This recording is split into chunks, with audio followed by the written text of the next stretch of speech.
नमस्कार दोस्तों, आइए स्टार्ट करते हैं आज की वीडियो में भारत का इतिहास, मगध साम्राज्य के बारे में, मौर्य साम्राज्य के बारे में एवं गुप्त साम्राज्य के बारे में पढ़ेंगे। नमस्कार दोस्तों, आइए स्टार्ट करते हैं आज की वीडियो में हम मगध साम्राज्य के बारे में पढ़ेंगे। पहला क्वेश्चन है, हर्यक वंश के किस शासक को कुनिक कहा जाता है? हर्यक वंश के किस शासक को कुनिक कहा जाता है? Ajatashatru. Option B. Next question है, पाटलिपुत्र नगर की स्थापना किसने की? पाटलिपुत्र नगर की स्थापना किसने की? ये की थी उदयन। ऑप्शन सी हो जाएगा। नेक्स्ट क्वेश्चन है, निम्न में से किस शासक ने वैवाहिक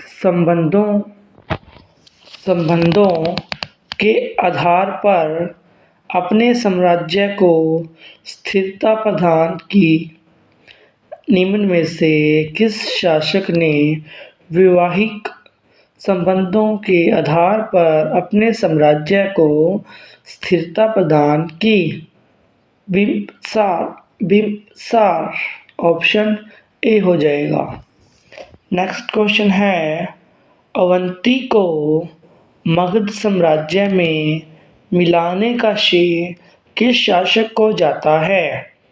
अवंती को मगध साम्राज्य में मिलाने का श्रेय किस शासक को जाता है? शिशुनाग। नेक्स्ट क्वेश्चन है, कालाशोक की राजधानी कहाँ थी? कालाशोक की राजधानी कहाँ थी? ऑप्शन ए हो जाएगा, वैशाली। नेक्स्ट क्वेश्चन है, निम्न में से किस शासक को सर्वसत्रात्मक अर्थात क्षत्रियों का नाश करने वाला कहा गया है? ये किसको कहा गया है? महापद्मानंद। नेक्स्ट क्वेश्चन है, सिकंदर के आक्रमण के समय मगध का शासक कौन था? सिकंदर के आक्रमण के समय मगध का शासक कौन था? धनानंद। नेक्स्ट क्वेश्चन है, सिकंदर कहाँ का शासक था? सिकंदर कहाँ का शासक था? ऑप्शन बी हो जाएगा, मकदुनिया। नेक्स्ट क्वेश्चन है, सिकंदर एवं पोरस के बीच हुआ 326 ईस्वी पूर्व का युद्ध किस नाम से जाना जाता है? सिकंदर एवं पोरस के बीच हुआ 326 ईस्वी का युद्ध किस नाम से जाना जाता है? वित्सता या झेलम का युद्ध। अब हम मौर्य साम्राज्य के बारे में पढ़ेंगे। नेक्स्ट क्वेश्चन है, चंद्रगुप्त मौर्य की सैंडोकोटस के रूप में किसने पहचान की? चंद्रगुप्त की सैंडोकोटस के रूप में किसने पहचान की? William Jones. Option B. Next है, चंद्रगुप्त मौर्य का प्रधानमंत्री कौन था? चंद्रगुप्त मौर्य का प्रधानमंत्री कौन था? चाणक्य। Option A. चंद्रगुप्त मौर्य ने नंद वंश के किस शासक को समाप्त कर मौर्य वंश की स्थापना की थी? धनानंद, धनानंद। प्रसिद्ध यूनानी राजदूत मैक्सनीज किसके दरबार में रहता था? प्रसिद्ध यूनानी राजदूत मैक्सनीज किसके दरबार में रहता था? Chandragupta Maurya. Option A Chandragupta Maurya. Next question है, कौटिल्य की विश्व प्रसिद्ध रचना। कौटिल्य की विश्व प्रसिद्ध रचना। अर्थशास्त्र, अर्थशास्त्र। नेक्स्ट क्वेश्चन है, इंडिका किसकी रचना है? इंडिका किसकी रचना है? मैक्सनीज, मैक्सनीज। नेक्स्ट क्वेश्चन है, निम्नलिखित में से कौन सा कथन असत्य है?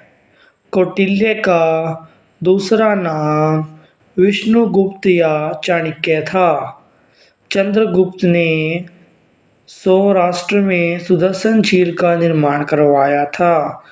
चंद्रगुप्त मौर्य ने अपने अंतिम समय में जैन धर्म की दीक्षा से श्रवणबेलगोला में प्राण त्याग दिए। इनमें से कोई भी कथन असत्य नहीं है। यूनानियों ने किस अमित्रोचेटस कहा है? यूनानियों ने किसे अमित्रोचेटस कहा है? बिंदुसार, बिंदुसार।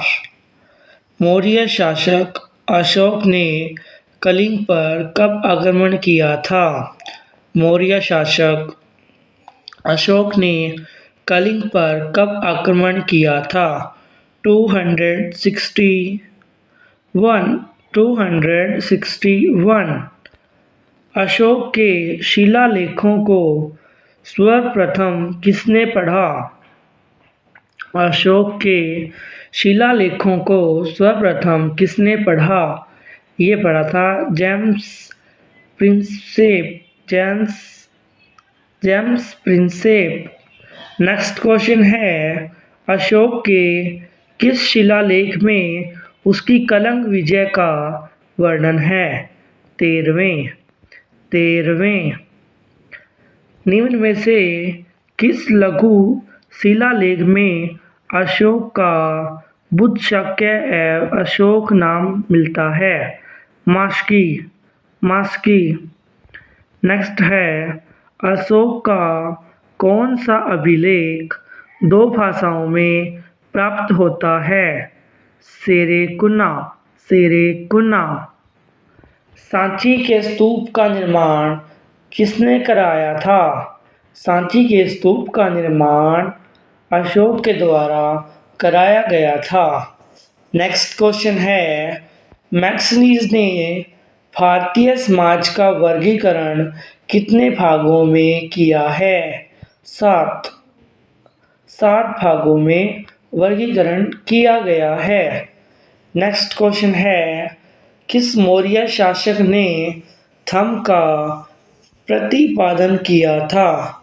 अशोक, अशोक। निम्नलिखित में से कौन सा कथन असत्य है? अशोक ने धम्म के प्रचार के लिए महेंद्र एवं संघमित्रा को श्रीलंका भेजा था। चंद्रगुप्त मौर्य की राजधानी पाटलिपुत्र थी। अशोक के धम्म की परिभाषा राहुलोवाद सूत्र नामक बुद्ध ग्रंथ से ली गई है। इनमें से कोई नहीं। मौर्य काल में विशिष्ट किसे कहा जाता था? मौर्य काल में विशिष्ट किसे कहा जाता था? निःशुल्क श्रम को, निःशुल्क श्रम को। निम्नलिखित में से किस शासक ने अश्वमेध यज्ञ कराया था? अश्वमेध यज्ञ कराया था पुष्यमित्र शुंग, पुष्यमित्र शुंग। नेक्स्ट क्वेश्चन है, प्रसिद्ध व्याकरणाचार्य पतंजलि किसके समकालीन थे? पुष्यमित्र शुंग, पुष्यमित्र शुंग। शुंग वंश का संस्थापक कौन था? शुंग वंश का संस्थापक पुष्यमित्र शुंग। भूमिदान का सर्वप्रथम उल्लेख किस राजवंश के समय प्राप्त होता है? सातवाहन। शीशे के सिक्के किस राजवंश के शासकों ने चलाए थे? शीशे के सिक्के किस राजवंश के शासकों ने चलाए थे? गुप्त। Option D. नेक्स्ट क्वेश्चन है, भारत में सबसे पहले किस वंश के संस्थापक ने सोने के सिक्के चलाए थे? सोने के सिक्के किस वंश ने चलाए थे? Indo Greek. Option A. Next question है, किस राजा के शासनकाल में ईसाई धर्म प्रचारक सेंट थॉमस भारत आया? सेंट थॉमस भारत आया था। किसके शासक के काल में आया था ये आया था गोंदो फर्निश। अब हम गुप्त साम्राज्य के बारे में पढ़ेंगे। गुप्त वंश का संस्थापक कौन था? श्रीगुप्त गुप्त वंश का संस्थापक था। गुप्त वंश के किस शासक ने सर्वप्रथम महाराजाधिराज की उपाधि धारण की थी? चंद्रगुप्त प्रथम। नेक्स्ट क्वेश्चन है, किस गुप्त शासक को कविराज कहा गया? किस गुप्त शासक को कविराज कहा गया? ये कहा गया था समुद्रगुप्त को। ऑप्शन ए हो जाएगा समुद्रगुप्त। नेक्स्ट क्वेश्चन है, किस गुप्त शासक को भारत का नेपोलियन कहा जाता है? किस गुप्त शासक को भारत का नेपोलियन कहा जाता है? समुद्रगुप्त। ऑप्शन बी हो जाएगा। नेक्स्ट है, श्रीलंका के राजा वर्मन ने किस गुप्त शासक से भगवान बुद्ध का मंदिर बनवाने की अनुमति मांगी थी? किससे मांगी थी? समुद्रगुप्त से मांगी थी। नेक्स्ट है, चीनी यात्री फाहियान किसके शासनकाल में भारत आया था? चंद्रगुप्त द्वितीय। चंद्रगुप्त विक्रमादित्य ने किस उपलक्ष्य में चांदी के सिक्के जारी किए थे? शकों को पराजित करने के। Option D. नेक्स्ट है, गुप्तकालीन नवरत्न किस शासक के दरबार में थे? चंद्रगुप्त द्वितीय। निम्नलिखित में से कौन सा कथन सत्य है? नालंदा विश्वविद्यालय की स्थापना कुमारगुप्त ने की थी। नेक्स्ट है, गुप्तकालीन स्वर्ण सिक्कों को क्या कहा जाता था? सिक्कों को क्या कहा जाता था? दिनार। इनको बोला जाता था दिनार। नेक्स्ट क्वेश्चन है, मंदिर निर्माण की कला का जन्म सर्वप्रथम कब हुआ? गुप्त काल में। नेक्स्ट है, गुप्त स्थापत्य कला का सर्वोत्कृष्ट नमूना है देवगढ़ का देशावतार मंदिर। नेक्स्ट है, सर्वाधिक सोने के सिक्के किस काल में चलाए गए? सर्वाधिक सोने के सिक्के किस काल में चलाए गए? गुप्त काल में चलाए गए थे। ऑप्शन ए हो जाएगा। नेक्स्ट है, हर्षवर्धन की राजधानी थी Kannauj. Option D. Next question है, चीनी यात्री हेनसांग किसके शासनकाल में भारत आया था? ये आया था हर्षवर्धन। Option C. नेक्स्ट है, प्रयाग प्रशिस्त की रचना किसने की थी? ये की थी Harisen. Option B. Next question है, हर्षवर्धन को नर्मदा नदी के तट पर किस शासक ने हराया था? पुलकेशिन द्वितीय, पुलकेशिन द्वितीय। थैंक यू दोस्तों, और ऐसे ही वीडियो देखने के लिए हमारे साथ जुड़े रहें और इस चैनल को जरूर सब्सक्राइब करें। Thank you.